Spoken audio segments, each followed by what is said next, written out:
11 years ముందు నేను Bharatiya Janata party ఒక కార్యకర్తగా నేను భారతీయ జనతా పార్టీలో చేరినాను. భారతీయ జనతా పార్టీ అధికారులు నాపైన విశ్వాసం పెట్టుకొని గోషామేల్ నియోజకవర్గం నుంచి నాకు మూడోసారి టికెట్ ఇచ్చినారు. మూడోసారి గోషామేల్ ప్రజల ఆశీర్వాదం దొరికిన తర్వాత నేను మూడోసారి ఎమ్మెల్యే అయినాను.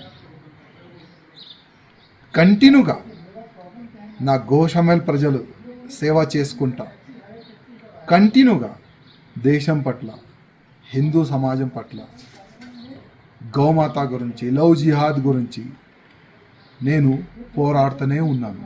అందరు కూడా చూస్తున్నారు.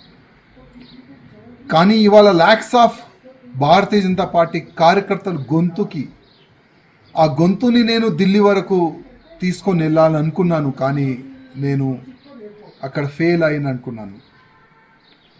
ఎందుకో భారతీయ జనతా పార్టీ అధికారులు నేను రిజైన్ దేని గురించి ఇచ్చినాను, దీని ఇంకా రీజన్ ఏముంది, దానికి వాళ్ళు పరిశీలించలే అనుకుంటున్నాను. కానీ ఇవాళ నుంచి కంటిన్యూగా నా దేశానికి, నా భారతదేశానికి హిందూ రాష్ట్రంగా చేయాలని, గోమాతని రక్షించడానికి, లవ్ జిహాద్ కానీ అన్ని విధాలుగా ప్రతి ఒక్క హిందూ కార్యకర్తకి ఒక ఛత్రపతి శివాజీ మహారాజ్ లాగా తయారు చేయడానికి